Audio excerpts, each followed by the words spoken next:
Hey, Vertigo Nation, this is your host, Sean, and merch is coming. That's right, we've got merch coming from Two Broke Moms in Pulaski, New York. You'll find them right next to the Dollar General. And if you're looking for a custom design or maybe a t-shirt, or maybe you want to just check out the store in general, see what they've got for art supplies, craft supplies, and that kind of thing, you got to get there. I am telling you, Two Broke Moms, Pulaski, New York, right next to the Dollar General. Get over there, check it out, and see what they can do for you.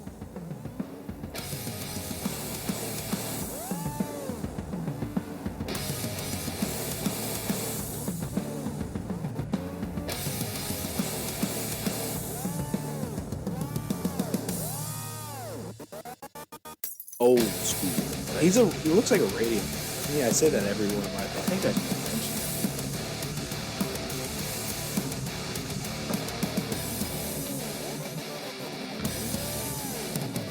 Like when I got the headset on, I'm in the zone.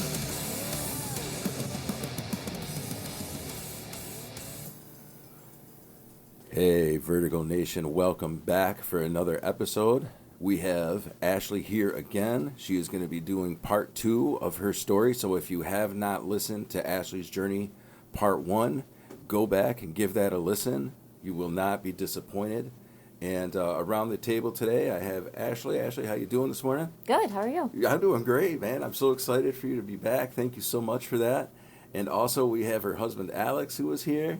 How you doing? Good. Happy to be here. Yeah, man, I appreciate you being here. I appreciate, we're going to have a good discussion. I'm excited. And, of course, sitting next to me, which you cannot see, but it's Minna. How you doing this morning? Good morning. I got to say, too, this week dragged. I've had so many people that are like, is it coming? Is it coming? Like, when are we? I have to listen to number 2. And I'm like, I know, Sunday can't get here quick It's enough. coming. I know. So. No, that was it. There's been such great response, such positive outpouring. I love it. And I want to take a minute real quick right now to just put this out there because I feel like I kind of didn't do the greatest job in episode 1. So RAINN is Rape, Abuse, Incest National Network, RAINN. They have a website, first of all. They also have a 1-800 number. We'll get that queued up, and I'll put that on in the description. But I just want people to have that. Also, National Suicide Hotline, 988, I do believe. If men can double check me on that, would be great. But I just want to make sure that people know that there are services available for you.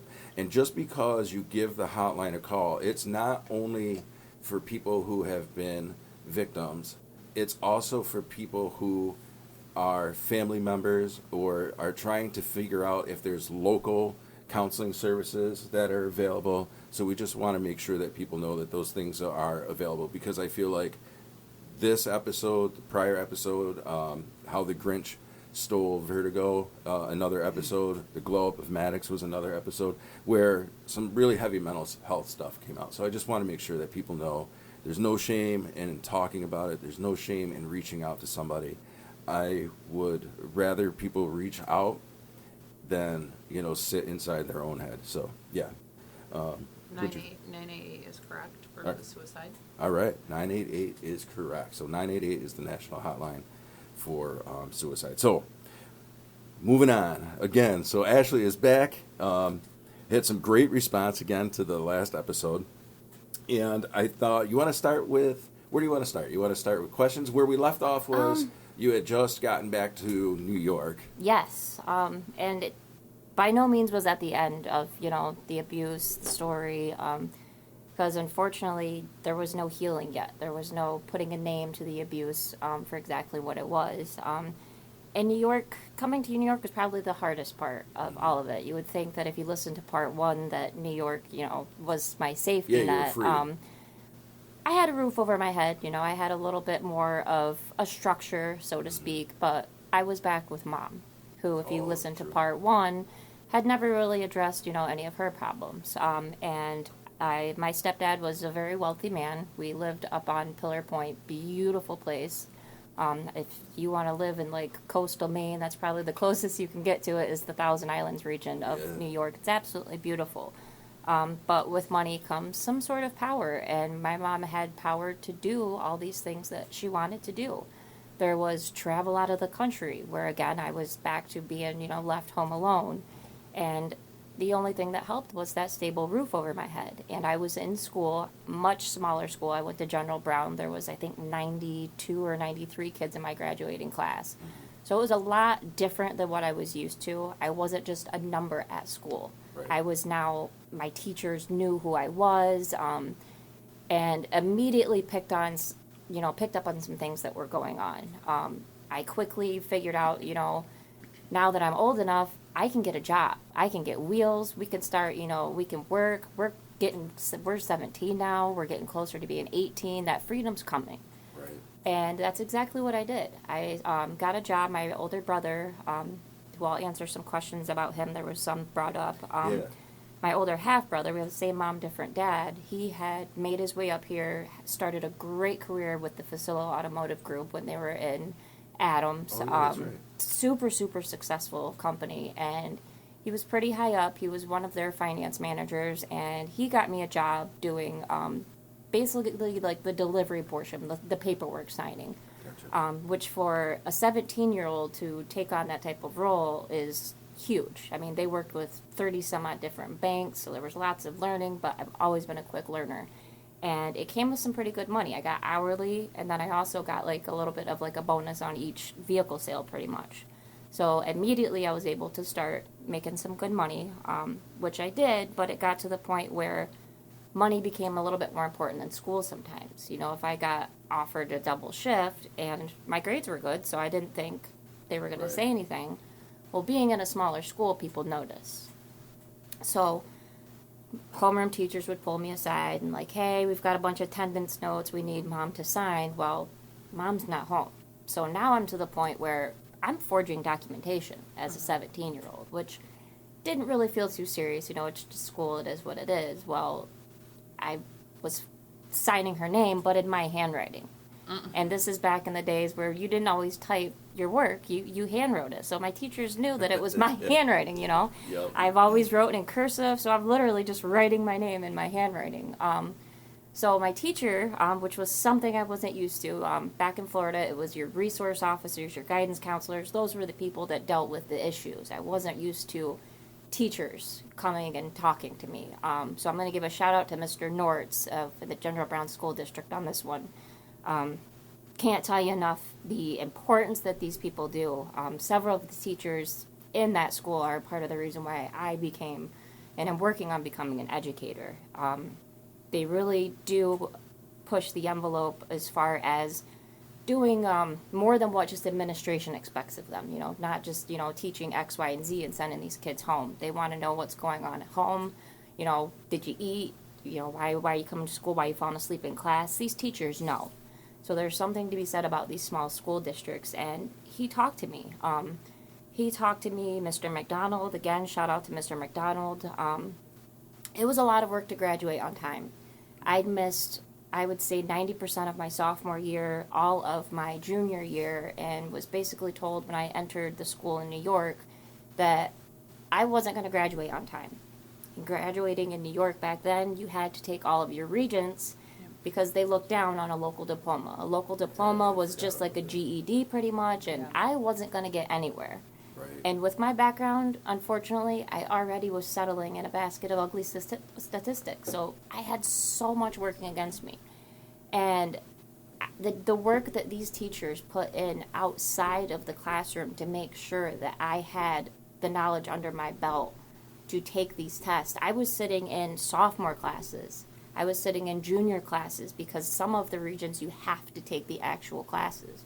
So I was taking all sorts of different level classes just so I could sit for Get these caught tests. up. Exactly. Yeah. So it was an extreme amount of work to make sure that I graduated on time. And I did. And I remember the only person I will not shout out is, unfortunately, my guidance counselor, who basically told me, this is going to be impossible. And even community college is probably going to be a farce for you. Like, it's good luck. It is what it is. These are your cards you've been dealt. I already had my college planned. I wanted to get, a little bit far away from mom, but still close enough to have that connection. The words mom and dad are just so powerful. no matter the level of abuse that's exerted on you, these words mean something. And unfortunately, when you're in an abusive household, they use those words as control too. It's a way to rein you back in. But I'm your mom, but I'm your dad. And it was basketball season, so I would say it was about halfway through my senior year. I forgot my basketball uniform, so I ran home real quick to get my stuff, and I came home to Mom. It was probably, 3:30 in the afternoon, doing cocaine with one of the kids I went to high school with and my stepdad. Oh, wow. And I said I'm done. Like, I just mentally, physically, emotionally was done just being around the shit. I was like, I've been around it. Thankfully, I never got, into the addictive properties of what these things can do. Sure. And clearly addiction runs in my family. So the fact that clutch never got me, I didn't want to be within its reach either. It just feels like every way you turn, it's Absolutely. right there in your face. Oh, Yeah. absolutely. And it was just a reminder of you didn't escape yet. Like that, it's the, the stick is still in the corner of the room. The stick of control is in the corner of the room and can be picked up and used on you at any point in time. And my older half-brother, Jeremy, lived in Watertown. So it wasn't too far to where I wouldn't be able to commute in the morning. He had just helped me get my first car, bought it from Facilos it was like a trade-in, and I was paying him payments. So I called him and I said, listen, this is what's going on. Didn't hide any bullshit from him. He grew up in the same house I did, and he said, pack your shit and move to Watertown. If you think you can get yourself there in the morning. And let's talk about that for a quick minute, because that was also one of the questions that came up with your stepbrother, right? Yeah, absolutely. My half-brother. Half-brother. So was he aware of what was going on, and did he experience any type of abuse himself? He did. She had him in high school. So, I mean, they essentially grew up, with each other. The abuse for him was a little bit different. Sure. They were more as friends, I think. That had to do with the fact that she had him so young. And his dad, very typical far-right Northern New York family, he was, needed to grow up as a cis white male, and that's what it was going to be. And he, for the most part, did what he wanted to do with his life, except for, he didn't really get to be his true self because of this list of demands that his family's belief put on him. When my mom moved out when I was younger, he just graduated high school. He was, wanted to go out into the world and do his thing, which he did. I don't blame him. Why would you want to live with your stepdad and this new woman when your mom left? So he moved across this almost to the opposite side of Orlando that I lived, and this is when cell phones weren't really a thing. That still had car phones and bag phones, and if you were lucky, you had like the candy bar style Nokia for work. So there wasn't a constant communication with him. When it was just my dad and I right before stepmom, I would go and stay the night at my brother's apartment. So there was, being hauled hour and a half across Orlando to sleep on a couch and then picked up at 5:30 in the morning to go back. So I did stay with him for a little bit, but that was before stepmom, before the new abuse. My brother knew of everything that had happened before because he grew up in the same house. But as far as when stepmom came in, they really did a good job of the isolation and keeping me from being able to reach out and talk. And, usually no news is good news, especially back then. If you didn't hear anything, you expect that everything is going well. And so unfortunately he was kept out of that a little bit. And even the aunt that I mentioned, which is my mom's sister, she grew up in the same household with my mom. So it's, same issues, same problems. She was a victim of the opioid epidemic and then eventually got osteoporosis at a super young age. So she was mentally, emotionally, and now physically crippled, barely getting by with her little bit of Social Security that she had. So it wasn't, again, it's not that they didn't know things were going on, but they thought that they were okay because they didn't hear anything. Right. That makes sense. And I think the first time they were woken up to that is when I finally was able to reach out to my aunt. But then she didn't hear from me. I was shuttered away into another building of kids that weren't wanted, and nobody heard from me again. So unfortunately, there's some things that I don't know that were told. You know, what was my dad telling people? Where was I? And I'm sure it had to do with the bad kid label. You know, we found a program that's going to reform her and basically turn her into this good kid. And it's not turned me into a good kid. It's turned me into what they want, which they wanted to be seen and not heard. And I've always been my own soul from the day I came into this world. I'm very outspoken, I'm a powerful person to be around. You know, I'm me. I'm going to stick to my convictions, and I've always been me. You know, since 3, 4, 5, when I started to figure out, hey, I'm a person. I have a voice. I've been using it, and people that want to exert control do not like that. I So can attest to that feeling. they did their best, and I'll give them that. They did a good job at keeping me quiet. They really did. But we're going to talk a lot this episode about knowledge being power, and my dad's big difference is he did have an abusive household, but he's an extremely intelligent man. I really do think that a lot of my want and yearn for knowledge comes from him, and that's, I believe, why I stayed with him. He was so smart and had such a wealth of knowledge, and to me, he chose his evil. He chose to do what he did. And now that I've grown up and dealt with mental health myself, and I've really tried to figure out the why might they have done this, my mom is an undiagnosed victim of mental health. I mean, she has these diseases that literally, you know, cripple her. Yeah. And they still do. She's never gotten treated, even though she's been in several inpatient and outpatient. Right. In my adult life, she's been in and out of the prison system in Florida. She ended up moving back to Florida, and she's been in and out of prison. And there's so many times where she could have gotten help, and it was not given to her. She was pushed along. They made their money, and they pushed her back out. So to me, him choosing his evil is a little bit worse than my mom's, because she is a victim herself. She was pushed through the cracks so many times and not helped.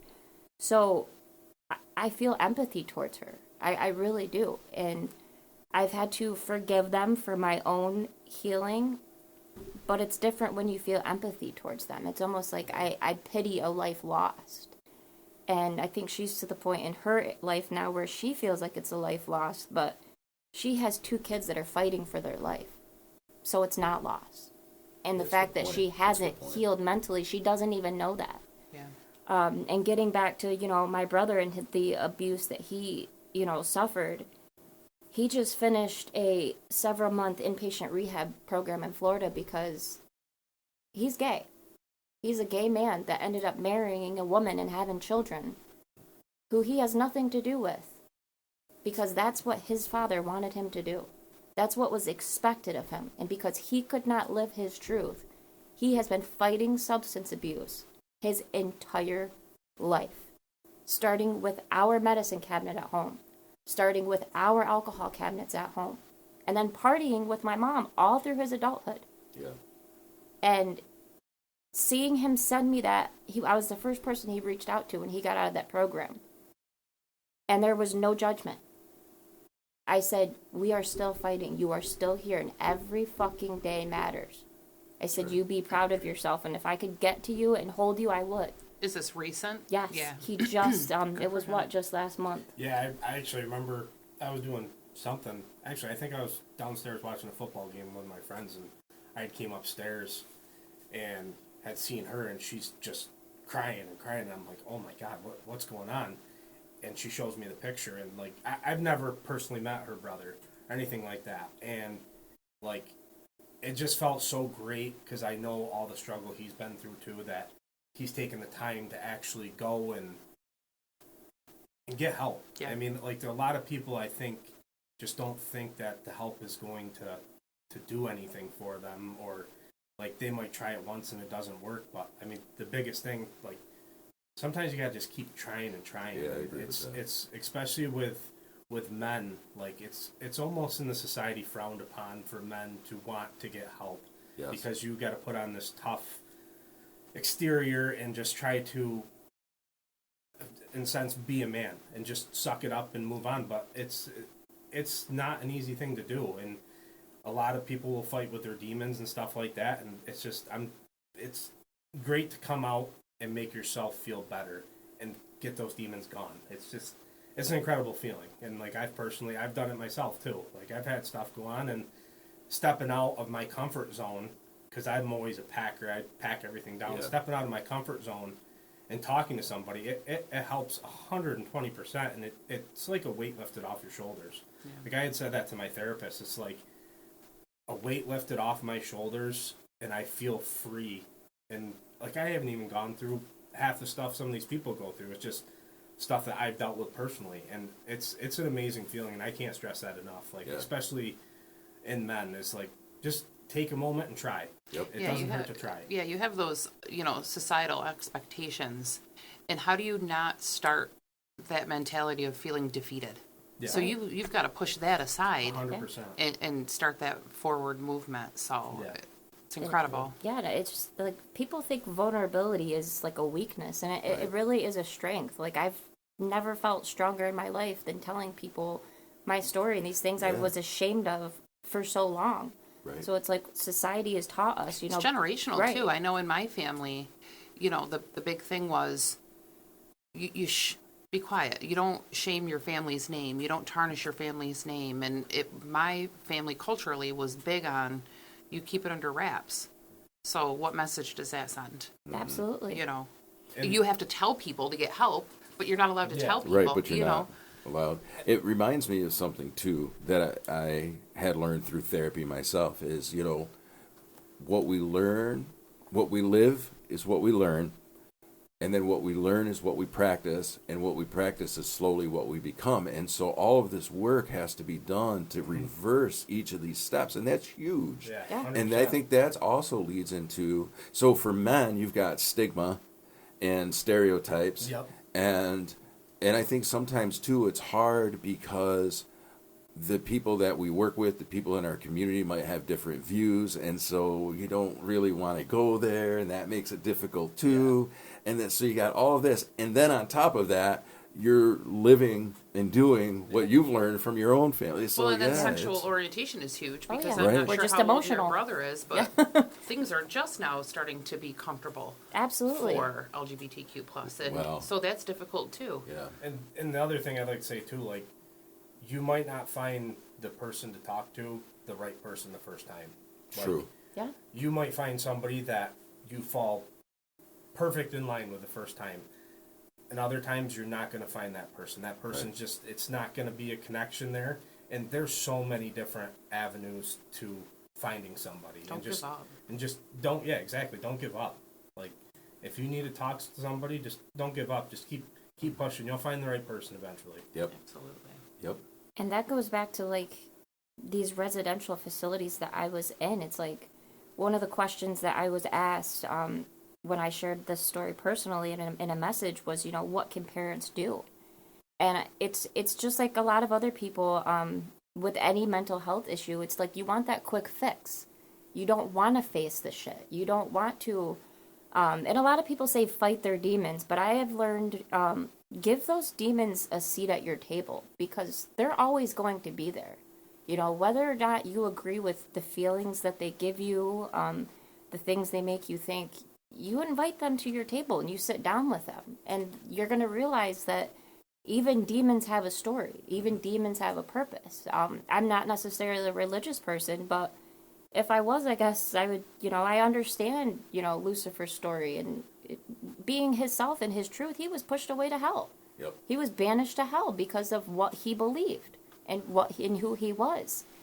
And unfortunately, that's what happens so often is these, so to speak, ugly parts of ourselves we become ashamed of, and we're made to be ashamed of by other people. So it's like, I don't fight my demons. I sit with them. It's almost like after being in therapy, it's like a round table of the different facets of myself, and we have a conversation on how do we work together. It's like an adult form of that movie Inside Out with all of the emotions. That's right. I picture myself sitting with all the different facets of myself. I've had conversations with 6-year-old Ashley. I've had conversations with 20-year-old Ashley, and You have to, because like I said in the last episode, we are really nesting dolls. We build upon ourselves. We don't stop being a child. We don't stop being a teen. We don't stop being adolescent. I'm not going to, when I'm 60, I'm not going to be 37-year-old Ashley anymore. I'm just going to build upon that. And these residential programs are just a quick fix. These parents, whether they literally want to get a child out of their life, if they don't fit into their life anymore, whatever problems, because unfortunately, I wasn't in good ones. You know, some people find good places that actually want to help, and you're told what issues you're fighting. But I really believed up till I was 30 years old that I was just a problem, that I was fucking broken, and nothing could ever fix me. But I was never told what was actually broken. Right. I mean, I even thought that marijuana was so fucking bad up until my early 30s that it was like something that I had to keep hush-hush about, even now that it's legal. Yeah. I was literally ashamed to tell my medical team that I was using marijuana to literally as a pain reliever. And it's legal now. Yep. But because of, I was told that it was the devil, and that was part of the reason I was in these places. And I was literally tortured. I was deprived of food, deprived of sleep, had to piss and shit in a hole in the ground. I had exercise not given to us as recreation, but as punishment. I mean, the things that I saw what were happening, I mean, I wasn't physically, thankfully, beat, but they have children beat other children in these facilities. There's kids that die. There was over a dozen kids that died that made the news last year. So let me ask you this, now that you're mentioning this. Because when we watched the program, I saw that there was a lot of manipulation where letters were monitored. Yeah. Visitations, phone calls were monitored. How do you wake parents up to look for these red flags when they're encountering this inside manipulation? Because do you think that your dad knew that this was going on? 100%. Okay, so that's obviously yeah. a problem. But for other parents, referencing that program on Netflix, it seemed like some of the parents were just blindsided and could not believe what they found after the fact. So it's truly scary. Oh, yeah. Having children that have needed inpatient therapy, I'm like hypersensitive to everything, completely different. But, because we watched that program, we were so hypervigilant when dealing with certain things. But it was scary. It was scary when we had visitations and stuff. I don't know. I'm an overthinker anyway, but what would you say to like how do you combat that? Well, I really do say that documentary, as hard as it was to watch, is a PG form of what I was in. I can't imagine. I can't. There was no talks with home. There was no letters written. There was no visitation. It was worse than jail. I had no rights, no nothing. There was no why I was there. It was just constant punishment and torture. And a lot of that has to do with there's no oversight when they are privately owned. Yeah. And so many of these programs, they call it, a lot of these documentaries refer to it as the TTI, the troubled teen industry. But you can be as young as 7, 8 years old and be in these places. And they are often owned by religious groups. Yes. They'll file as nonprofits. They're cults. Yeah. In every way, shape, or form. And parents that really think that the kids need help, they need to do research.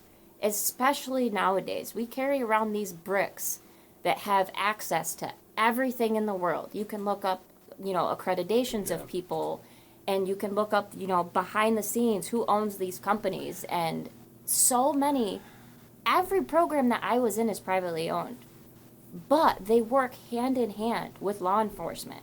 They work hand in hand with school districts. Right. And it goes back to money. Which we dealt with, too. Yeah. And I just want to say this because when we first, dealt with the program for my daughter in specific, they were just so on board with schmoozing and making us feel like we were making the right move, and we had all these resources, and we're going to get to the bottom of this, and we do family counseling, and they paint the, this They're rainbow, salesmen. very much Yeah, so. they are. But I found that the more time went by, the less they wanted us involved. Well, they didn't fly with me, because Sean will tell you, I am a complete, train. I'm Yeah. involved. These are my Well, kids. you have to be. You have to be. You have to be. And, but I also, there was so many, my theory was consistency is key. If everybody is in the loop, we're all working together, well, they slowly start to take your part out of it. Yeah. And then it started getting funky and feeling funky and not making sense. And then that's the more I pushed and asked questions, and and then the friction started. Yeah. Then it turned into a pissing match. Then I got pissed. Then that turned into a whole different nightmare. Right. Then we ended up in court and we won. Right. Because, but it's like, Yeah. I'm an asshole. I am an asshole. I've been an asshole. I'm like you. Since 3 or 4, that was my reputation in my family, was she's just the bull. Yeah. And so I can empathize with a lot of what you dealt with growing up, but I carried that into my adult life, and I'm not apologizing for it. But it's made my journey harder. Yeah, you're the most powerful one in the room. Yes. So, it just, but my worry is, in dealing with schools and dealing with these programs, it turned into a pissing match. I turned into being the complete asshole. And it's like, what about the parents that don't feel that they can speak up? Like, my heart breaks. And I've said that to you many a Yeah. times. My heart breaks because a lot of people aren't like me. They take authority. Schools are an authority figure. These programs, no. They have letters behind their names, and they're fancy, and they're, so.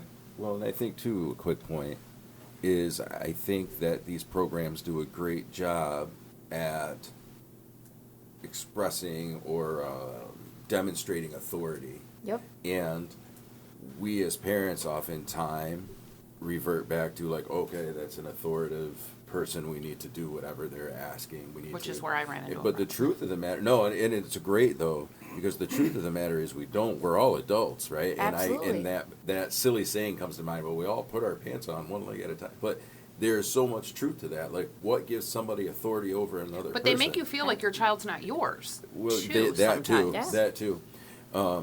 Yeah.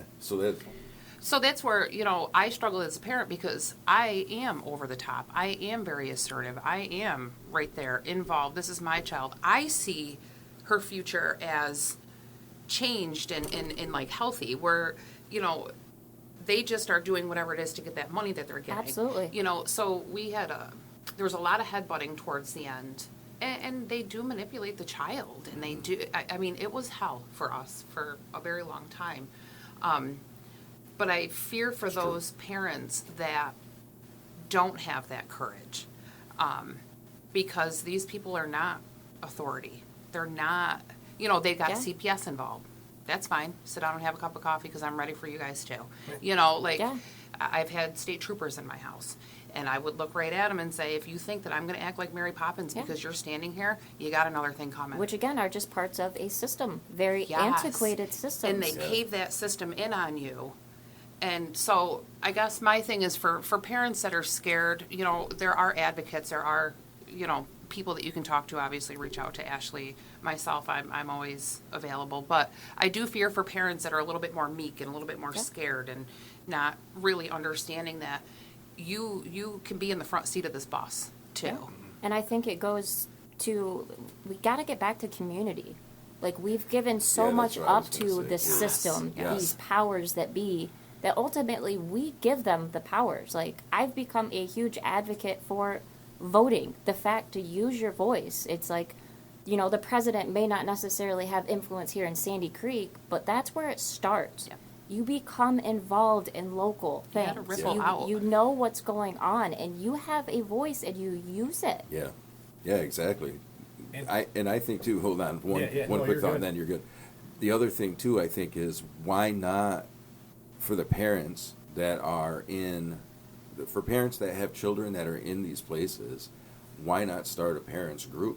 Because there's strength in numbers, and I have learned over the years too that there is a lot that comes out of group therapy. Yeah. And so start a parents group if there isn't one available, or ask if there's one available. Absolutely. But go ahead, Sarah. What were you and going to, to say? and to build off of what you guys were saying too, like I watched the program as well, and Yeah. you hear a father, I believe it's towards the end, talking about how he didn't feel weird at the time that he wasn't getting as much communication. And my biggest thing is, if a kid's going into these programs, and you kind of said it, if something doesn't feel right in your gut about it because you're not being able to talk to your kids, or even like say you're getting letters from your kid most of the time, you're going to know something's kind of up. Yep. And it's just step up and say something. Like I said, if something doesn't feel right in your gut, there's probably a very good chance that something's different. Like there shouldn't be communication cut off with these kids.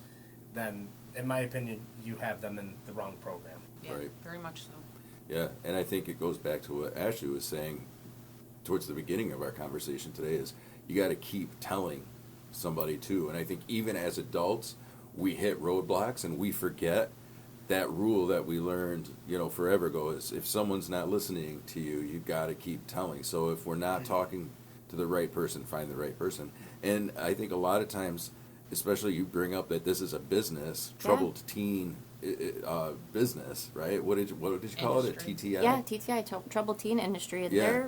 They're worth like $6-7 billion Yeah, so right think now. about that. So there's power there. So people are trained in a mentality on how to deal with these kinds of things. Oh, yeah. And I think that part of it is not all people who are employees of those programs even understand what they're probably in, and they're going through these trainings, and so they're just following the script. Yeah, doing so their you job. got to almost look outside of that to find somebody, I think, to talk to.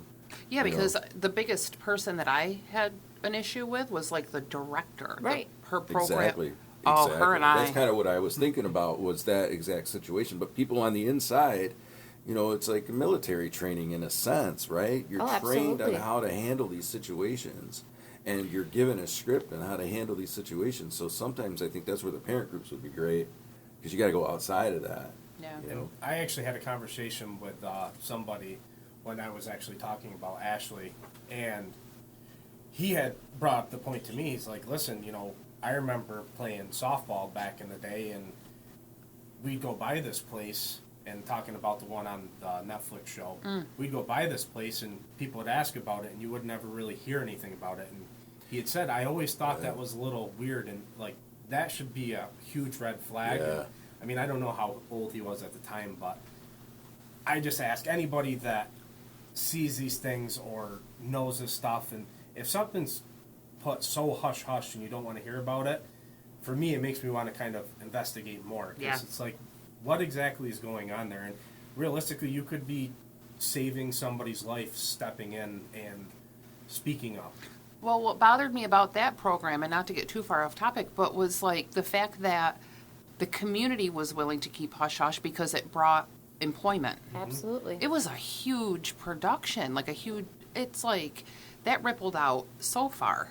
It's why, so Absolutely. I can only imagine that that's what happens in they pick these small kind of poor communities to park these things in, and then it's a lot of like hush hush and bribery type. Yeah. It's and wild. it was going on to like, what does healing look like? Here I thought I'd found myself 1,600 miles away from that. And then, fast forward to my early 30s where, I think I'm doing good. I've built my own family after a tumultuous, my 20s were a horror. I was, basically self-abandoning myself, just trying to keep myself busy with toxic relationships, a shitty first marriage, being a young mom. And then I hit my 30s and my body had had enough.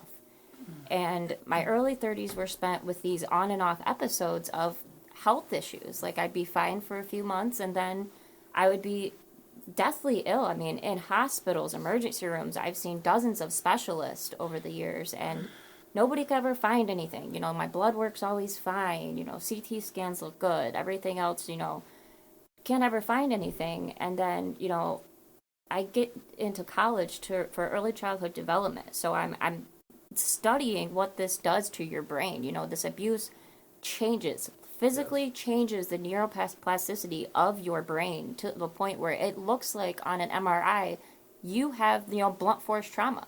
So my brain looks like the same as, a service member would if they've gotten blown up and hit in the head. But my PTSD diagnosis doesn't carry the same weight, unfortunately, as somebody that's attached to service because I wasn't in a foreign battle. But I've been in many battles. Yes. And I'm just now winning battles. And it's when that documentary came out, I heard whispers because, you know, I've been in communities on Reddit, you know. Obviously, as I get older, I search for, you know, what were these programs, and was there anybody else that was in this program in St. Cloud, Florida? And you start to find each other. We're looking for each other. We're trying to build these communities. And I heard about this documentary coming out, and I just they hadn't released about what school it was. And then when that came out, not only am I studying childhood development, but it was literally in my back fucking yard. Yeah. And it was everywhere. I couldn't go to the gas station without people talking about it or waiting in line and seeing it on the newspaper. It was absolutely everywhere.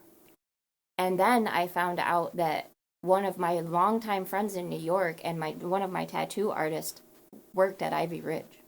Yeah, you brought that up in the first episode. I remember And this that. is somebody who I had confided in with my story, who knew everything fucking about me, and who could have pulled me aside and said, I worked there. I didn't work at the one you were in, but I get it, and I'm sorry. Yeah. And I had to find out through other people reaching out to me.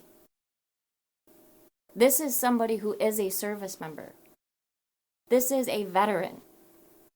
This is a parent who still lives in that small community, who I'm sure their family has dealt with backlash. And I still have not heard, had never reached out to me, never said anything, just dissipated into the abyss.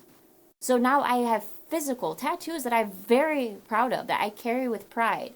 But the ones from him are a physical fucking reminder of the complicity that these people know what they are doing. So often, so many of those people know what they're doing.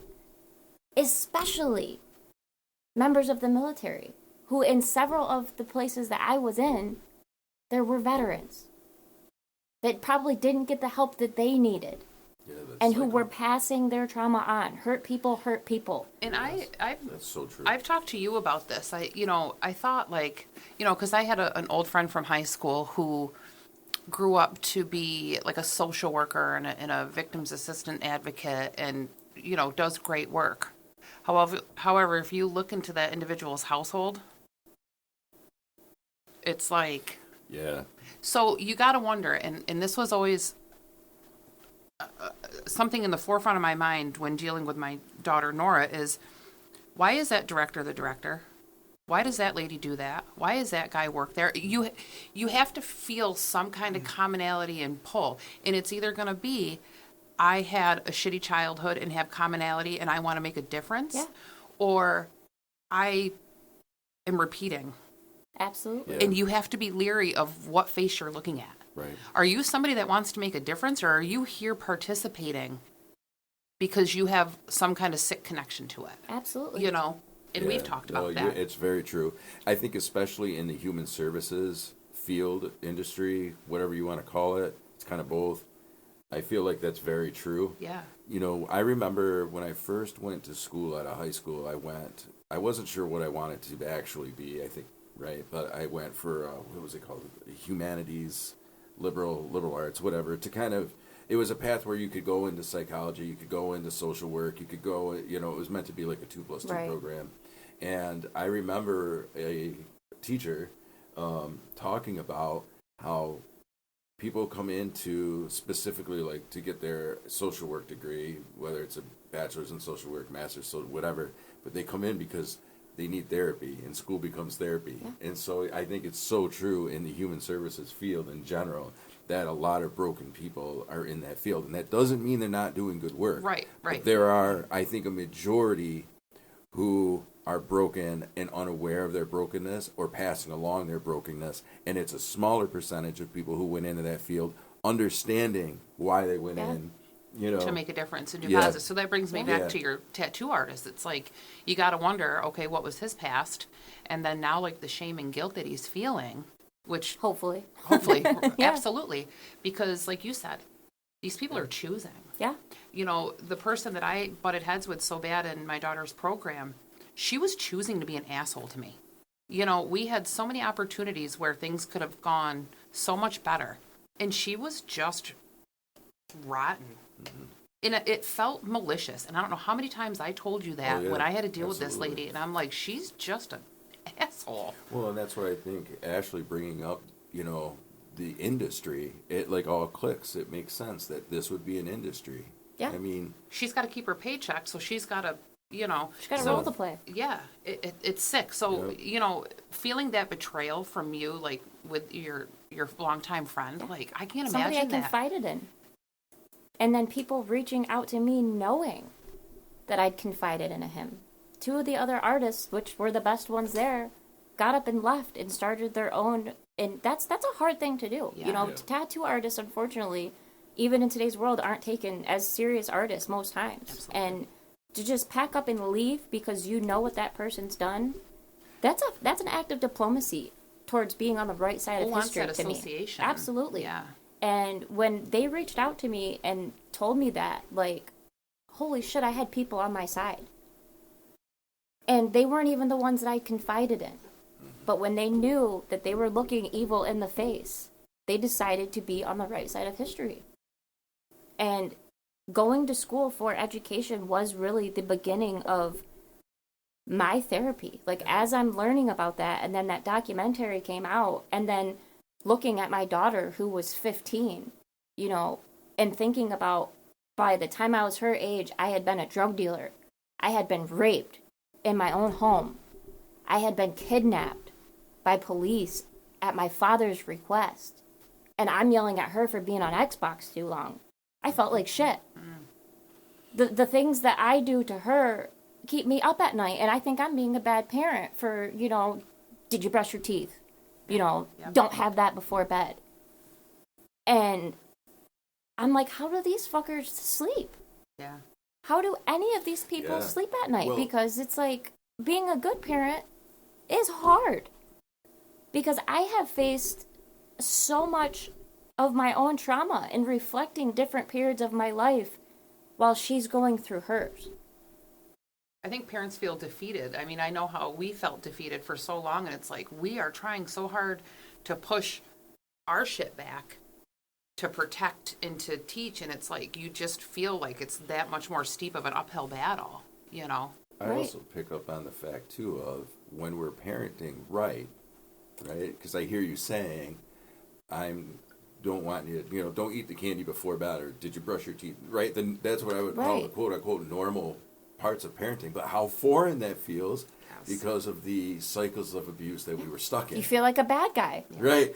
Yeah. And we're doing the normal stuff, right? For not wanting her to How ironic. have cavities and things like that. So I picked up on that. I'm like, how weird is that the right stuff is what feels foreign because we're so ingrained with the other, It's just so hard. And so going to school and that coming out, the health problems became less episodic and became more constant. Yeah. Because I hadn't started actual therapy yet, but in essence, I was doing exposure therapy. I was literally public speaking about my experience before I'd ever sat in front of an actual counselor. Oh, wow.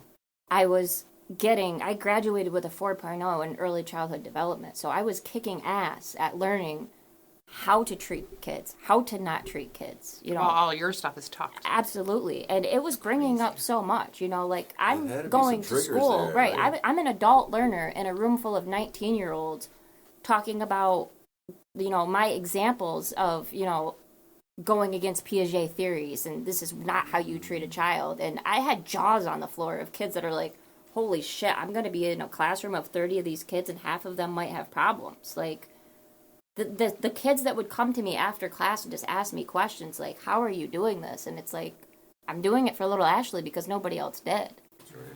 And when I first really started my healing, I thought it was for my child. I thought I was doing better for, I have to be the best me for her. Like, this is for Mia. And to be the best mom, I have to be the best Ashley. And it was the first time in my life, I'm 37 years old. I was 35, almost 36 when I really started digging into this healing work. It was the first time in my life that I'd ever put myself first. And that's a long time. Some people don't reach, their 30s, especially not from my background. Some people I can't tell you the people that have taken their lives. Well, and that speaks back to your brother, who Absolutely had lived this, double life essentially. Yeah. Had the substance abuse, and thankfully he survived that, because a lot of people don't. Yeah, and I can't thank him enough. Like, I gave him a shout out on the last episode, but I really do think that I am here because of the parenting he was doing. So he feels like he may have, failed in his parenting with his own children, but he saved my life. Yeah.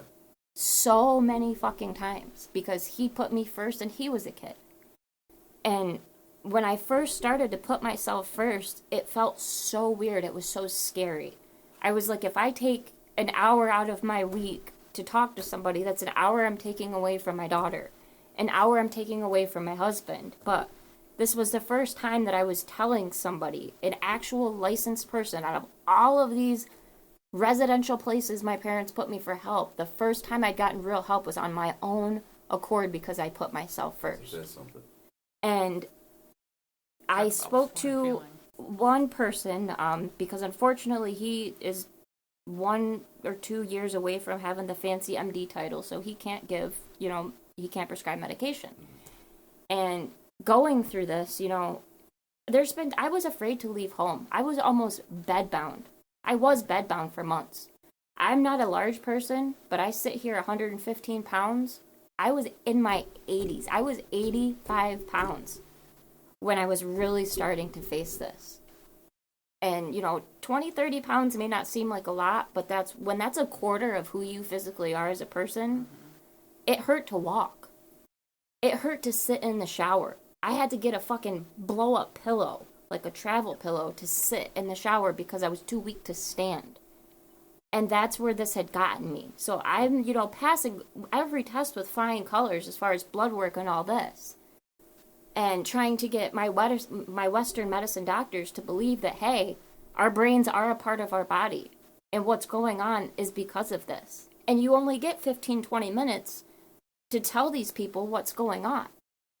And so I eventually met with a licensed psychiatrist, and the first thing she wants me to do within 20 minutes is take SSRIs, antidepressants.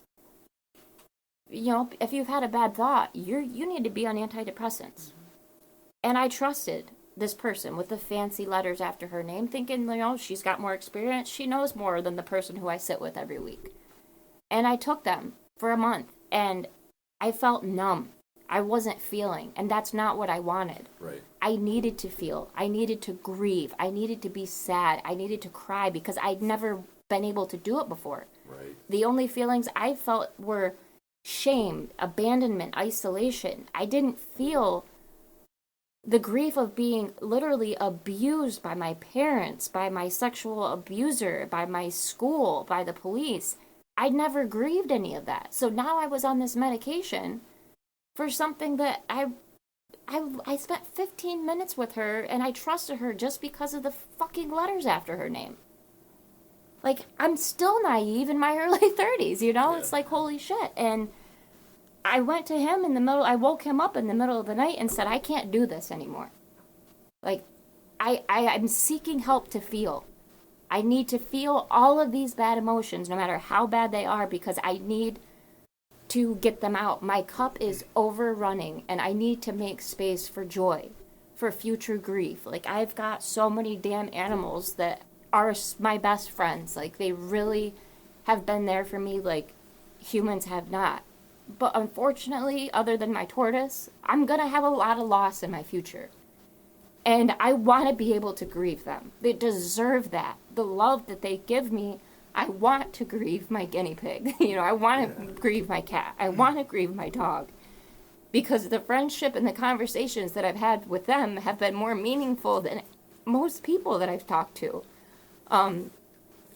My daughter, she's going to leave home in a few years, and she's going to do her own thing, which I am proud to have raised such a strong person who, she wants to be in the medical field. She wants to travel the world, and I have to get ready for her to do that because that's scary. It's Yeah. going to be a certain level of, abandonment if I don't get through my past abandonment issues. And I want to be able to be there and be proud for her. And doing this work, healing from trauma to me is, a lot of people who haven't experienced trauma see it as like a broken leg.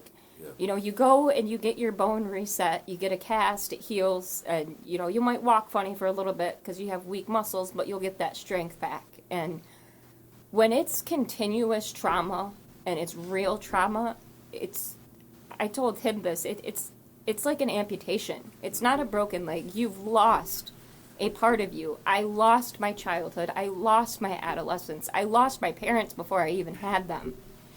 So it's like, I'm not healing a broken leg. I'm getting, a replacement, a prosthetic leg. And now I'm learning how to walk with that, but I still have phantom pain in what I've lost. That's a great analogy, I think, too. And people, that don't go through this or haven't faced their trauma and dealt with it don't really understand that because they don't see, other than my weight loss, mental illness is an invisible illness until you either take your life or, you do self-harm. And it is very visible, 30 pounds off of me is visible. And in a town like this, the first thing to their mind is, oh, she must be doing drugs.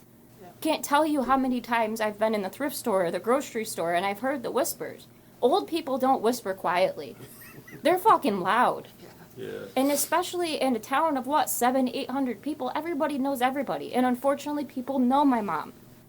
Yeah. So of course I'm just like her. I've fallen victim to what she's done. And the only drug I abused was the antidepressant that I was given, that I was told, you got to take it every day or you'll have these withdrawal symptoms. Yeah. Well, how is that not addictive? Right. No, it's true. true. They say these things aren't addictive, but if I can't just stop taking something, that's addictive in my mind. Physically addictive. And I'm gonna, go ahead. yeah, Go ahead. And as a spouse, like, I love and adore her and care tremendously about her. And it's been hard on me because you want a quick fix and you want her to be okay. Like when we first met, and like she says she's changed a lot. Like, yes, maybe so. I don't think so, but you see somebody that you love and care about, and like I remember having to carry her to the bathroom, helping her shower, and it was a lot. But when she had met with that person and she got put on that, it was almost like, to me, I kind of was pushing a little bit towards it, and it took to that night when she's like, I can't do this anymore, and it made me feel almost guilty because I wanted her to be back to, I guess you could say, quote unquote, normal. Sure. And words can't even explain it. The guilt you're gonna feel, like if anybody is a spouse of somebody who's going through this, like, it's hard, but it's gonna get better. And the fact that she was able to tell me this stuff, and it made me kind of step back and be like, she knows her body better than I know it. And yes, I want her to be fixed right away because that's how everybody is. You don't want to see your partner suffer. You don't want to see nights where I'm not sleeping to make sure that she's okay. And it's just, it can be a lot, but at the same time, I wouldn't go back and change it for the world. I mean, yes, I would change stuff and hope this would never happen, but Sure. I wouldn't change it for the world, and to be there and help her get through this stuff, because I think this is probably one of the first times in her life she's actually taken a moment to step back and slow down and deal with this stuff and not just pack it all in. And it's just, like, I say to her all the time, like, you're a superhero. I'm so proud of you and how far you've come. And, like, you may not think you've made any steps forward, but you make tremendous steps every single day. Just getting out of bed is a tremendous step. Yeah. Like, I was afraid to sleep. I was afraid to fall asleep until he did because I didn't know what was going to happen to me, if I was going to choke in my sleep. I was afraid I didn't eat solid foods for probably 7-8 months. You're afraid of choking on something. I was afraid to be home alone because what if somebody's not there to help me?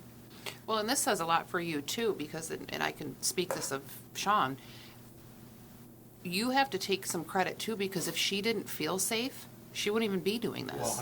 100%. You know, because I've been in relationships and long-term relationships, and it wasn't until I was with him where my shit came forward, because it's like, he's my safe place. Yeah.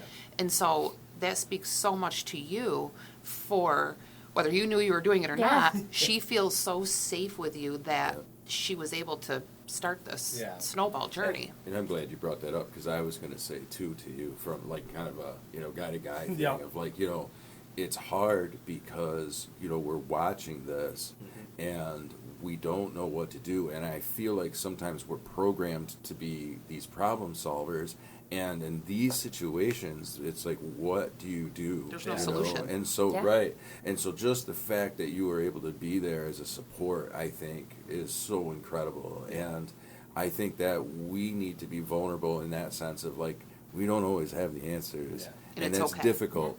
And it's okay, because what we can do is just be there Yeah. to be supportive, and I think that's incredible. Yeah, and like it's 100%. It's been a long, hard, bumpy road, and then there's been times where I've been in my truck and I've just screamed at the top of my lungs. Yeah. I mean, how long did you take off of work? I And, mean, and- I've missed up to 6 months of work, and my job I'm going through with the apprenticeship it's an hour base, so it's put me behind the 8 ball with that, and I won't be able to finish my apprenticeship on time. Like, I was above everybody in my class. I had more hours than every single person. Now I'm behind, but at the same time, and I say this to her all the time, and she apologized, I wouldn't change it for the world. It doesn't matter to me. Like, you being healed and being able to be on her own, being able to eat solid foods when people aren't home, like, I wouldn't even care if I didn't work just to make sure that she was okay. I mean, obviously I gotta work, gotta have a job Yeah, and everything, yeah. but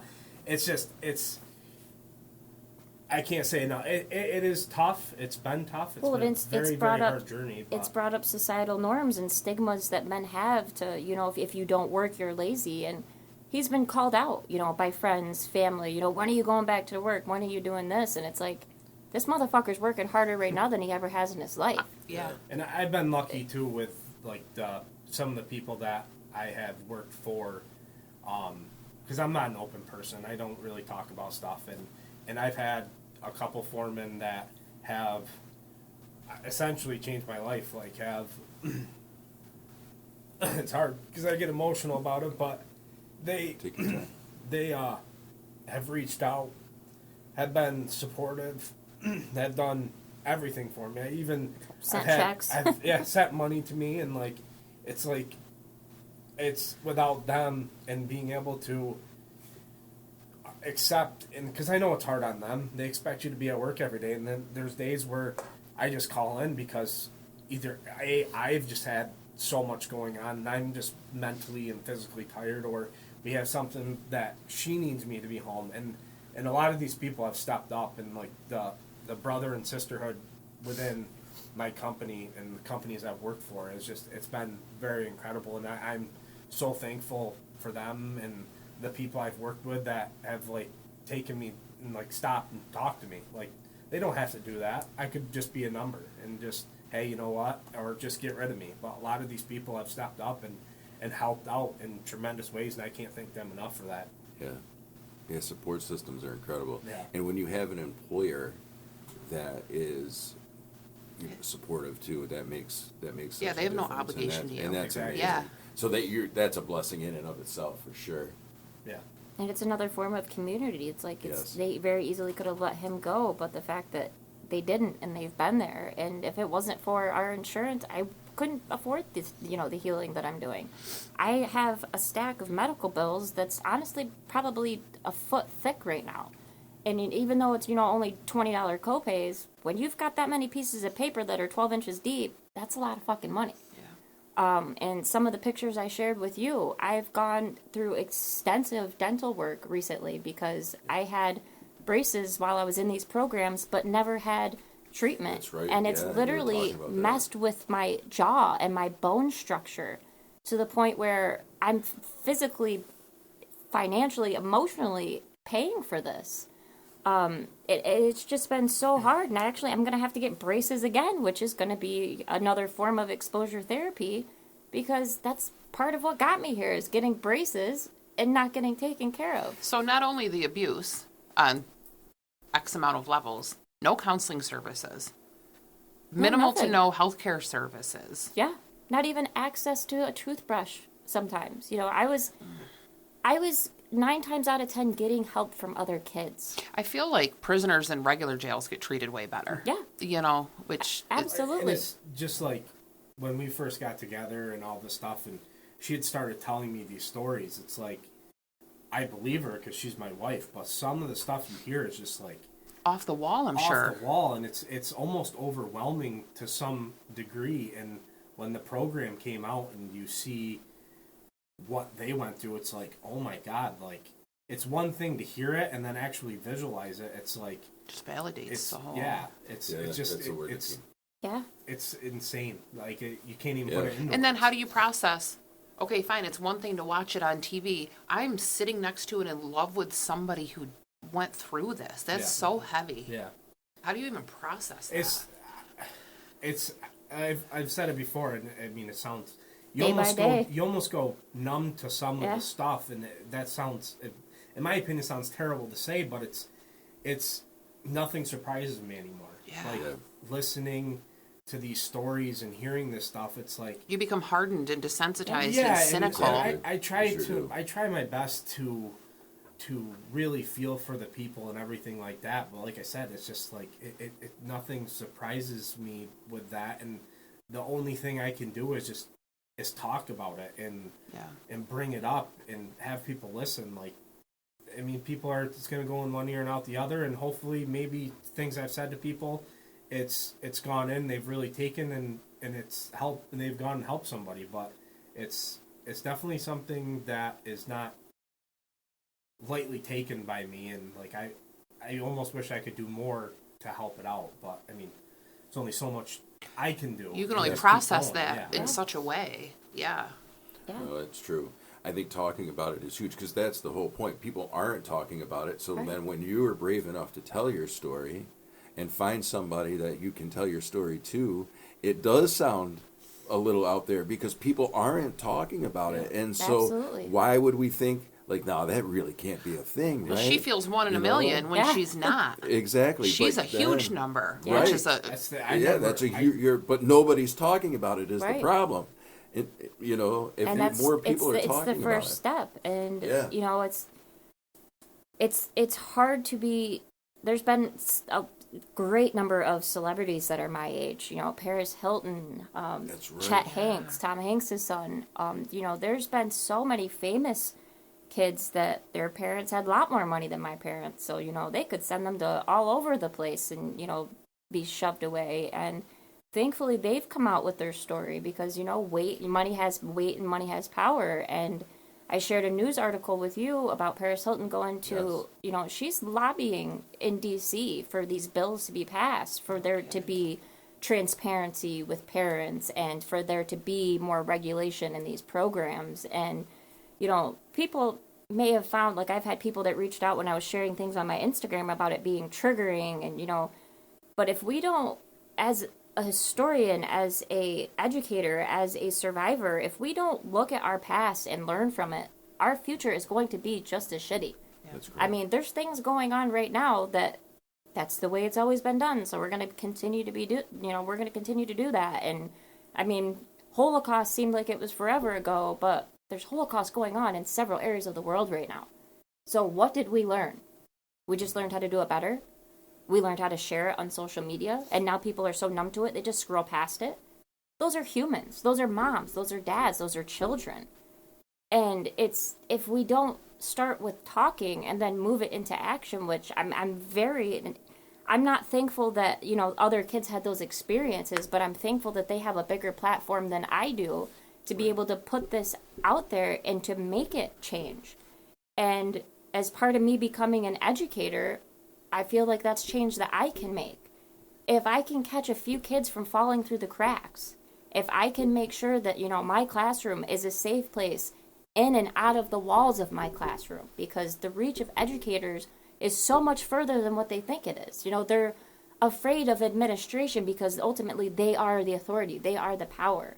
But there is so much power in knowledge, and as the educator, your classroom is your world. Yes, you're told to teach X, Y, or Z, but the morals, the principles, the value, the security that you can create for these children, that's yours. And there's so much power that these teachers really don't realize that they have. Well, look at you at your age now shouting out too. Yeah, They will never leave your mind. absolutely. They will never leave your mind And because of that. being a parent of a school-age child now, like I've had it out with, teachers who abuse their power, who single out kids, who favor kids because of the last name and the financial contributions that some families might have to the school versus others. But look at it, look at the other way. Look at these kids that you can be helping. I've got a kid at my house right now who stayed the weekend, who the school is pushing through the cracks. And thankfully she has a home like me, that she literally told us and told my daughter she comes over because it's one of the only places she feels safe. And we can attest to that Like- too, because we had those kids in our home And too. that's why I'm doing the work that I'm doing, and it's working. I have another child who's willing to tell me they feel safe. Not just my child, another child. And that's why I'm doing this work, is to be a safety net for myself first and foremost, then for my child, and then for other children, because these children are our next generation. Yep. They are the future. And if we continue to let them be broken, the cycle's going to continue. Just gonna And we do continue. not need any more broken. The world is ugly. So I have done my best to try to put trigger warnings on everything that I've shared, my story. I understand it brings up trauma. It brings up things. But if we bury this shit down, we have no room for healing, for joy, for advocacy, for change. Advocacy comes from healing, comes from acknowledgement, from putting a name to the ugly and learning from it and making better decisions. Because it's not going to be the evil people that make better decisions and that advocate for change. It's going to be the people that survived, that didn't fall victims to abuse or addiction or, a myriad of things. I mean, the people that have taken their lives because of these programs, they're not here to speak anymore. And I think we need to put it out there that the word trigger has such a negative connotation. Please give me all the triggers. Absolutely. Because that's pushing those dominoes down for me. You push that one domino down, man, and my wheels get turning. I mean, I can't even think, like, our session last week, talking to you and then talking to you after. My mind has been reeling all week. Trigger doesn't have to be negative. Right. Triggers can be Yeah, I agree with a that. tool. I agree with that. We It's associate trigger self-awareness. with a trigger of a gun. No. Yes, Right. acknowledgement. Acknowledgement is so huge. If you acknowledge what's going on, you choose the path where you want to take that, whatever that means for you. Absolutely. Let's take the negative connotation out of trigger. Yeah. Yeah, we have to do that work. And I think it's also important to talk about the allies, because it's important that victims, survivors, there's that steps that we go through, right? We're victims and then we become survivors. We start finding our voice. I think that's really important. But it's also important to have those allies, those people that are going to believe and also raise their voices too. Willingly. And I mean, so- they almost have a yeah, more important so role that's because important too. they don't have to be here. He doesn't have to do anything Yeah. that he's doing. I mean, we're legally bound by marriage, but Right. that could easily But be undone, the It's greater community too. But could I also- Being silent is not okay. You Yeah. have to take a position. yeah, silence The is more- complicity. Yeah, and the more that it's made aware, I feel like it means that we can no longer be silent on the issue. People have to start talking, and you have to take a side. And Absolutely. it's easier to be silent than come out and say something. There's a lot way of less people that energy. It's uncomfortable to step up and say stuff and get uncomfortable. It's just get uncomfortable. You could be changing somebody's life by making yourself uncomfortable, and it will make you more comfortable because at the end of the day, you've made a change and you've helped out somebody or a group of people tremendously. And there's another side to that uncomfortable feeling. And wait till you get there because it's awesome. Oh, yeah. So go through the uncomfortable. Do it. But can I also give a voice to the people that potentially are on the other side of this that may be, I don't want to say the word perpetrator because that's pretty heavy, but so maybe like somebody that worked at one of these facilities, it is okay for you to say, you know what, that was shit. Let that trigger me to say, okay, I was on the shit end of this. Yeah. But I want to make a difference. Let's admit it. Let's talk about it. Let's talk about it because you have a seat at my table too. Absolutely. And this is your opportunity to get that guilt and that shame and then start your own work. Absolutely. You know, because we have these people that have worked there and, you know, watching the program and these employees that are going, holy shit, and then they bury within themselves. And then that triggers their own world of abuse to maybe their children or their spouse. You know, it's just the cyclic behavior. Let's put a voice to the people that feel shitty and guilty and may have participated and may have played a role. You're okay. Like, have remorse and come talk about it and come apologize and come do all of those things too. I want to piggyback on that because I had mentioned that I worked for a domestic violence program a while ago, like 20 years ago. And you are taught in those programs that there is no hope for the abuser / perpetrator, that they will always just be that. So, you know, if we believe that, and here's where I have a hard time with that, I'm going to say, because if we believe that, then that means victims are always victims and perps are always perps. And while there could be some truth to that statistically, Sure. I think that we have to allow the thought that people can change, because why else would all of this matter? People, you know, so I believe that regardless of what you're saying, regardless of what side you're on, change can happen. Put a voice to it. Change can happen, but you have to be if you're on the other side, if you're the perp, then you have to be willing to be accountable. And that's where that starts. Yep. You know, so the victim, you know, will find their voice and start to begin to expel, right, all of those things that happened. And on the other side, the perpetrator has to say, yes, I did that. Yeah, I had my own experience with that as I was in my early 20s, and the person who sexually assaulted me actually found me as an adult after they had served their prison sentence and got a hold of me. And at first, I was like, how dare you? But at the same time, I was like, this person sat in a cell, which I know what it feels like to sit in a cell. And that's all you can do is think. And I gave that person space at my table. It's huge. And we spoke. It was very brief, but we spoke. And he, you know, told me that he will pay for it the rest of his life. He's a registered sex offender. He literally can't even pick up his own children from school and never will be able to. And he owned up for what he did. And, you know, he said, I can apologize, but I know it's not going to do anything. It's like, I understand, you know, why you might not want to talk to me, but he thanked me for giving him that space. Yeah. And I still, to this day, cannot believe that I had that conversation. Like, who wants to, you know, talk to that type of person? And I don't know if I would be able to do it face to face. Maybe now that I've done a little bit more healing and I am older. But it was wild. It was very wild. And I'm almost thankful that I did have that conversation, because it's, like you said, he found some sort of voice somewhere.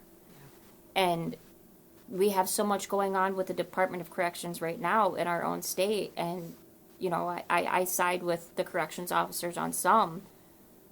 But when you treat people like animals, and that's even giving animals discredit, you know, we are literally animals. But when you treat them like lesser than you because of they got caught with weed, or, you know, they did this, that, and the other. I mean, yes, some crimes are absolutely horrendous, but at the end of the day, they're human beings. And you don't know their stories. They probably had a shitty background, you know. This is all cyclical behavior. You don't just... Some people, I know that they studied the brain, or, you know, born to be serial killers, I guess, that they're saying. But it's the name Department of Corrections. They're there to try to correct some behaviors, to give these men, women, a voice. And I feel like they almost need to either change how they're doing it or change the name, because they're literally putting them in a box and asserting control over them. Yeah, it's just another cycle of abuse. And I can understand how the hostility is being built up into these environments, because, you know, some people are really there that need help. And you can help these people, but they're looked at as all the same. They're all criminals. They're all here. They all deserve to be here for X, Y, Z. And something, whether, you know, it was a corrections officer or speaking to another inmate, something helped this person find their voice. And then that person had to find me. He could have kept it to himself and made himself, you know, feel some sort of redemption in his own life. And maybe now that he's a parent, it would have helped him sleep a little better at night. But he wanted to make sure that I heard that voice. And there's something to be said for that. Yeah. As an adult, I still am like, holy shit. Yeah. I had that conversation. And we need to give voices to people, like you said. And it's like, it goes back to my confidant, my fellow employee, my employer, my tattoo artist, who I carry around their artwork to this day. That space is at my table. But I'm not going to put you at that seat. You're going to put yourself at that seat. Bring yourself there, yeah. Absolutely. Like, I'll offer the seat. There's a seat there. But you need to come sit at that table. Which requires them to push that first domino Absolutely. for themselves. Yep.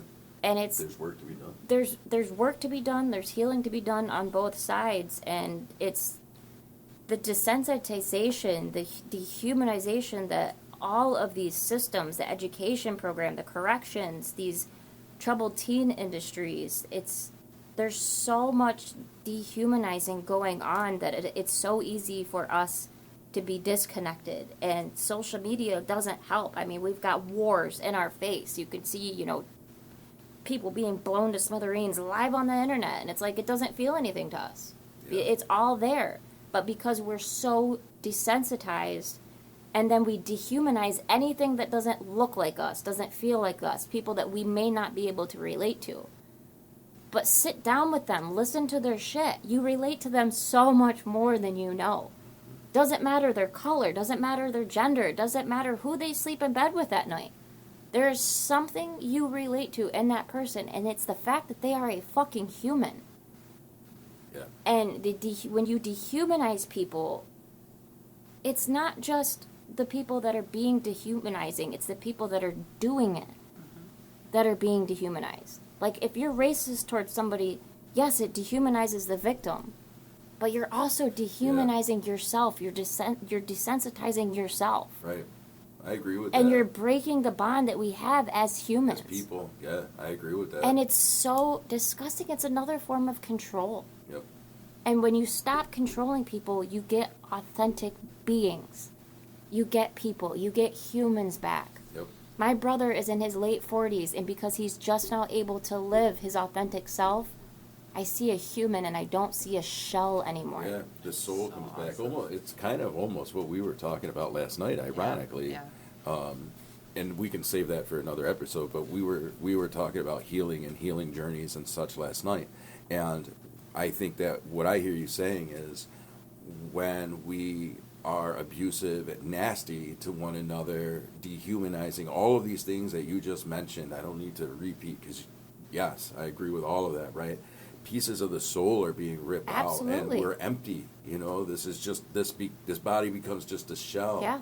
And in order to kind of put those pieces back together, we need to start connecting with our humanness again. And I think you are so right. And we need to be allies. Yeah, for sure. Well, it comes down to judgment. Yeah. Stop judging. Right. Yeah. Nobody is better than the next guy. And a Right. huge thing for me, because I'm probably over the top with this. My kids will probably tell you, but whatever. One of the biggest things that I was lacking in my childhood was accountability. Nobody wanted to take accountability in my family. My family is still at war with themselves because they will not take accountability. And the strength and courage it takes for somebody to say, I fucked up. I Yep. did something wrong. Who wants to do that? That's not Right. fun. You know what I mean? But you get to the other side of that, like what Alex is saying, you be uncomfortable. Because once you get to the other side of that, that feeling is indescribable. And you're able to carry different weights. Yes. That are deserving. You're able to provide the love and support. And so take accountability. Stop judging the next guy. You don't know what they've been through. And the minute you start taking accountability for yourself and stop pointing the finger, you know, it ripples out. And it puts that human connection back. Yeah. And that's really what we need. Yeah. And now, so statistically, and I'm sure you know this number, how many of these facilities are still among us? Oh, For the- tens of thousands. Because I heard about them in other countries, Oh, Yeah. yeah. all just Well, through that program. And that kind of brings a quick question. I'm glad you brought that up because I was thinking about that too. My question kind of piggybacks on that, and that's: are there state laws? For example, you were in a treatment center in Florida, so the things that Florida allows their treatment centers to do, is that different than New York, or is there kind of like a blanket system and they all run? You know, Oh, do that's- state laws that's- determine anything? Not if they're privately owned, I would No. assume. Yeah, that's what I what's was. the ugly truth is they Yeah. pretty much do what they want. I mean, there are some state facilities, but the first one that I was in was a state facility, and it was one of the worst ones that I was in. And Which I've heard is often the case. Right, and it was Right. a lot of them in the southern states are basically state-run orphanages, and then they just happen to have a little shack in the corner of their property for the bad kids that are having, you know, trouble. And this is what it's almost like a warning to the kid: if you continue to be you, you're going to be one of them. So it not only chastises the kid that's having quote-unquote problems, but it makes the foster children look like they deserved it, they did something, and that can be you. You know, short story, I'll make it short. Our son, not when we first met him, the second time we met him, I'll never forget, we went to go visit, because we didn't plan on adopting so many kids. That wasn't the plan. Right, I came right. from a big family, but obviously the universe had a completely different plan for us. So, you know, our sons fell in love with our oldest son through like a charity event, whatever. So we went to We go went bowling. Yeah, we went bowling. we went to go visit him where he was. He wanted to have a picnic, and he loved dogs, so he wanted to meet our dogs. Well, we get the address and we pull in, and we see barbed wire fence. And I looked at Sean, and That's right. I had forgotten all about that. I'll never. And I'm going, what in the fuck? Yeah. We were bowling. Yeah. We went bowling, and now we're pulling into this driveway facility. with barbed wire fence, and we've got our two sons who have never seen anything like this. They were 10 maybe at the Yeah, time. young. And so we go into this facility. Now, this is a foster child that we, you know, fell in love Yep. with and met. Yep. And who saw us out. We left the charity event, you know, and he saw us out, which I'm glad he did because I love him so much. But we go in and there's like officers walking around. Nobody fucking told me about this. I'm exposing my two kids to this. And we find out later, so my son is autistic, and there was another autistic boy there, but the rest of the kids there, to our knowledge, were juvenile delinquents. Yep. And so we go and get our son, and we're going to do this picnic, and, you know, we've got the boys, and I had this completely different picture in my head about how this was going to go, and here we are, and there's officers walking, and they're watching us, and they had to escort us to the bathroom, Yep. and they had keys, and I'm going, what the fuck is going on? Yeah, it's locked. And up. I'm trying to like compartmentalize that so that I could not trigger my kids to be like, Mom's upset. And so we had a visit. It was kind of uneasy. You know, my son is happy-go-lucky, so he didn't care. He was just so happy that we were there. And I remember leaving, and our boys were so upset because they couldn't understand. Why is he there? Yeah. Why is he being treated like that? He's a good kid. He's fun. He loves comic books. And I remember being so upset going, he doesn't deserve to be there. But he was a foster kid. And that really kind of triggered our response, like, all right, we need to get a hold of our lawyer, our team. That kid needs to be out of there. But it unfortunately kind of ended there because then we had him with us. But it really bothered our sons. Yeah. They had never been exposed to anything like that. And now looking back, I wish I would have questioned things more. Yeah. He supposedly was there because there weren't any foster homes that would foster him because of his needs.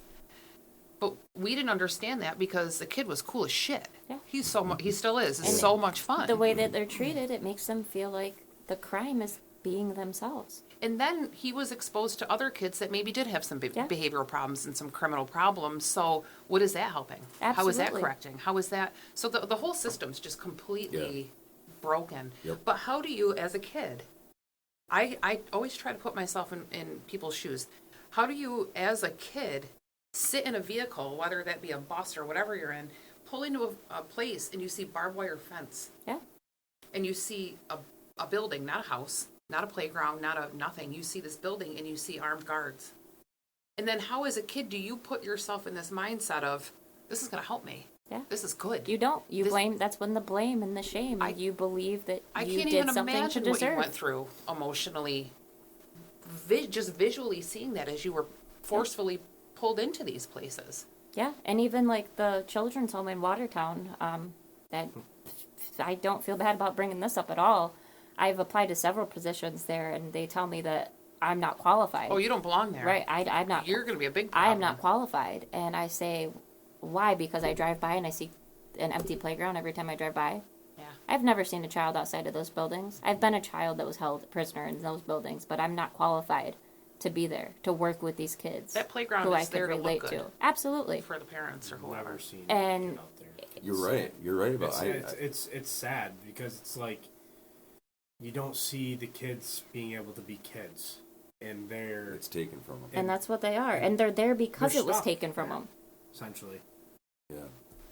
Which is crazy because I wrote down the word, I took off my glasses, but I know it's here somewhere. Inner child.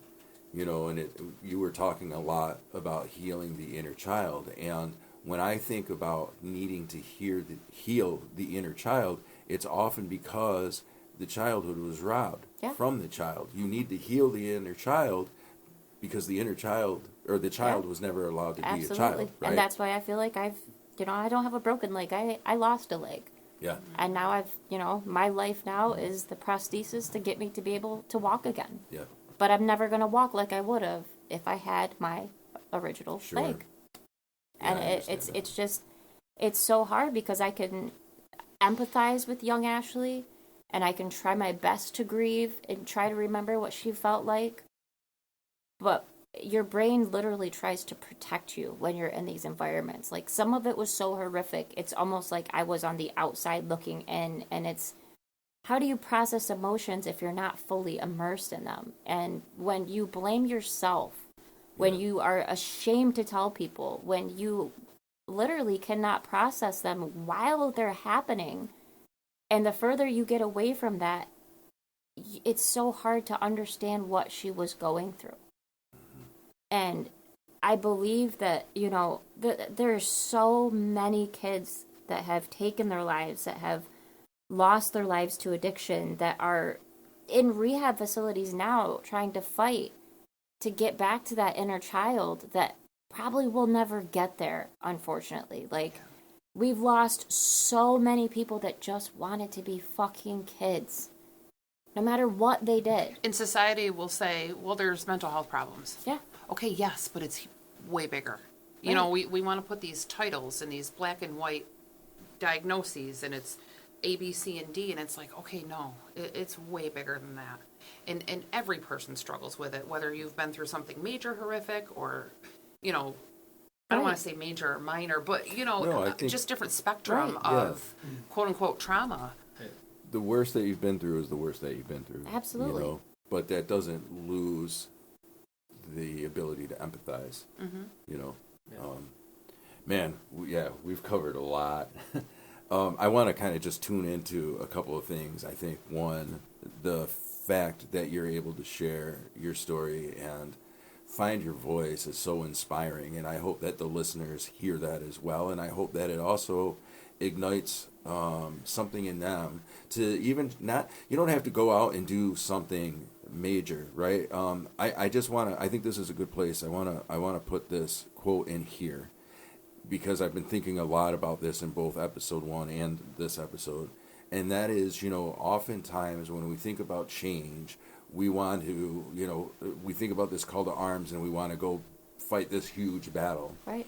And then we get disappointed because, one, we don't know where to start, or two, it just feels like we're losing before we're beginning. And I think that the battles are really won in the small steps, right? Talking to loved ones, talking Absolutely. to friends, being a part of your community is what's more important than the national or the international fight. Not to say that people aren't inspired to get there, but I think we really need to inspire seeds. change, right? Yeah. Right within our own homes, and then hopefully that will then trickle out into our communities. And I think, find that spark, I think, is really incredible.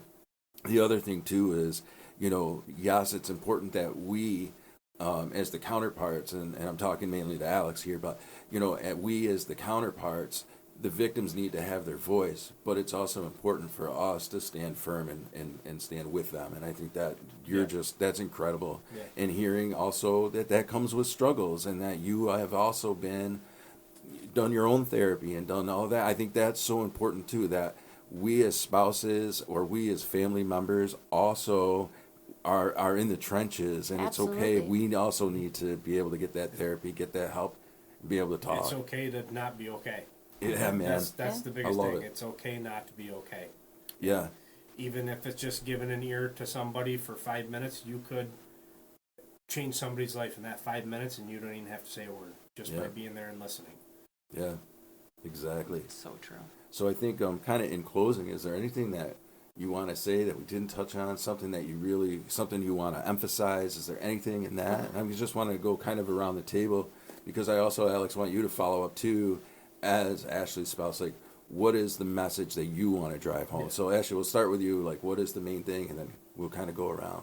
Again, giving people, a space to use their voice, because not only, come with finding your voice comes with using it, but it's more than your voice. It's literally your soul back. Like, I felt out of my 37 years, I've spent probably 30 of those absolutely soulless.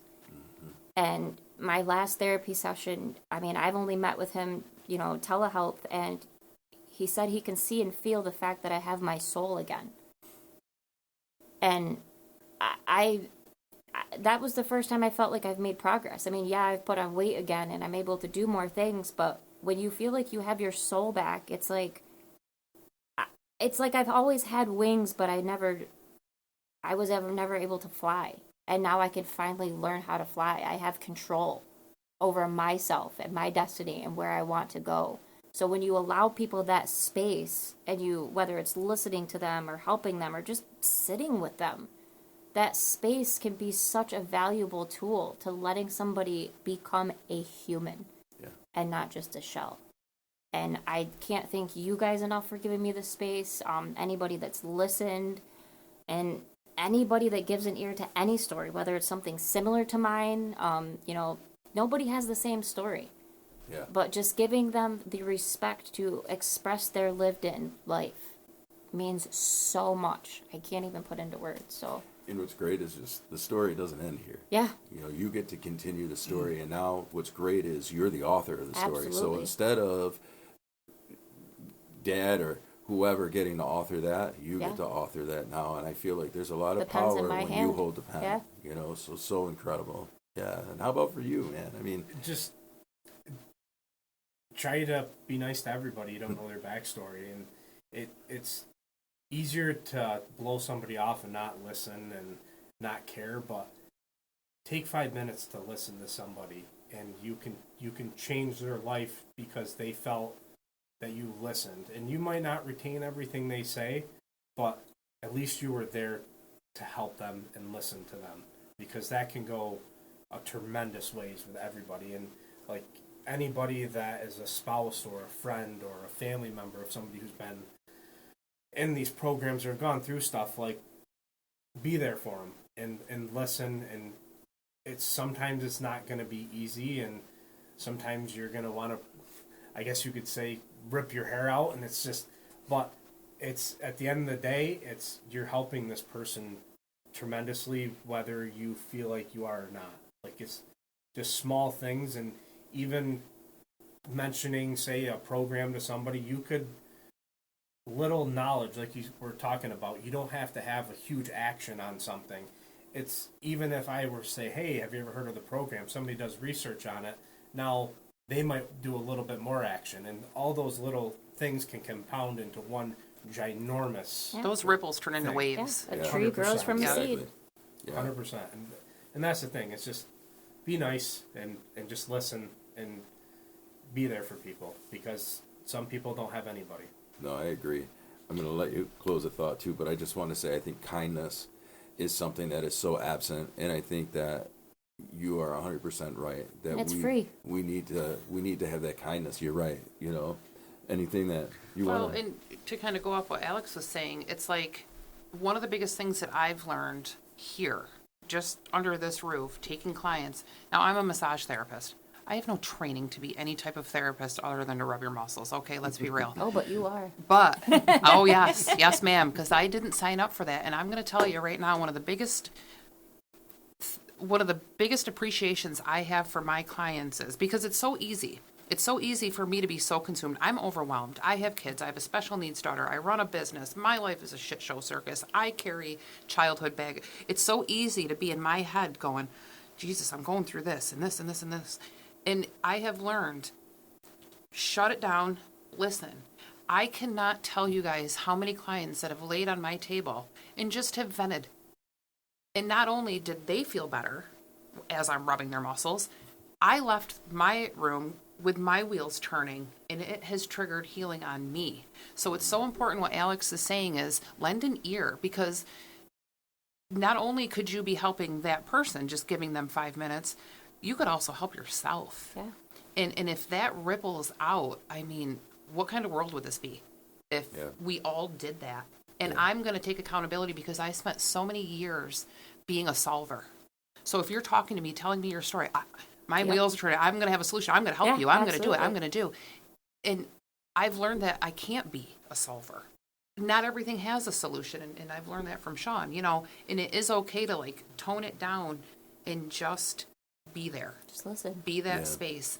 And I did have this conversation with a beautiful client of mine the other day, so it hits home. So yeah, just zip it, listen, and let your head spin. You Yeah. know, I guess it's, Yeah. it's really so true. true, and that's what this is about. It really is. And then one more thing to, you know, I'm dealing with a healing journey in myself, and, you know, having a conversation last night, I have started looking into alternative ways to heal, and that's where we had learned about this soul loss. I am currently pursuing some sort of spiritual shamanic. I don't know if you've looked into shamanic healing. And so I'm going down that journey, but I had come across a healer out west that I am hoping to come in contact with and learning about losing pieces of your soul. So Yeah, that's going to be huge, and I can send you some links. But I don't think that people understand how deep things go. I think you're right. And you know, we like to talk about soul like it's not a loose term. It's real. Yeah, it's who you are. That's who you Yeah. are. And so many people walk around as a shell of themselves, not realizing that these trials and tribulations in life have taken pieces of their soul, and it's up to you to get it back, and you can. Yeah. It's possible. It's not Yeah. impossible. No, you're right. But we just have to kind of write our own story. And Yeah. I think that's so cool that we get to do that. I think so too. Yeah, I think and, so too. And one last thing I just want to Yeah, say. absolutely. It's okay not to be okay. And as a male, we got to break the stigma, and I had talked about it before. Please do. Yeah. It's okay to seek help. It's okay to talk to somebody. You don't have to tell your friends you're meeting somebody. You don't have to tell your family. But take the time and let your guard down. And You if can just need cry. To talk, cry, Yeah. scream in your truck. It's okay to not be okay. And that's the biggest thing, like we had talked about with males, is you put on this tough exterior, but it's okay, and it's going to make you feel 100 times better. I can attest maybe- to that, Yeah. and I can promise No. you. And maybe step It's out of okay. your comfort zone and boast about it. Yeah. Hell yeah, I go to therapy. Yeah. Hell Yeah. yeah, I'm a dude and I go sit on a couch of a therapist, because, you might inspire the next guy who Yep. was like, Yeah. thought that was like stupid. Yeah. To say, shit, yeah, I do too. Right. Because So I was boast about against it. it until like kid I have class with, one of my friends, he openly talks about it here and there, and then like with talking with her, and it's finally like, you know what, it's fine, like It's awesome, who cares? yeah. And it's done a lot, it's helped a lot. Yeah, boast about it. Yeah. And then we find that there's so many connections. When we Yeah. start having a voice and we start getting out there a little bit, we start to realize that there are other people, other men, who feel like we feel, or are going through something, have gone through something, have some advice. It's crazy. Yeah. It's crazy. And I think that is so important that we just keep talking about it. And I just have one more question too. Yeah, yeah. Because I don't know if we touched on it. yeah, it's good. And I know we're running up time here, but That's all what right. are It's your not next important. steps to combat this? Oh, Because you're full speed ahead. I can Oh, see yeah. it in your face. I can see how you carry yourself, and I'm just- excited to see this. like I said, learning how to fly, getting, not being afraid to be me. Like I was literally afraid to be alone with myself because of how ashamed I was of everything that I had been through, and how, all my isolation issues, and I was to the point where I was scared, and to get my freedom back. Are you going to speak up against these facilities? Like, are you going? Oh yeah. You're going for the bit. I know you're going to make Absolutely. such a difference in your classroom and on the small scale. But I do feel like this is going to make waves. And, if there are so many of these facilities out there, what can we do? Like, Yeah, we cannot continue to let this be our future. Yeah, my next, like I said, I just finished my early childhood development degree, and now I'm making a pivot towards a history degree is going to be my bachelor's. And then I'm going to pivot back to, like, either education or political science.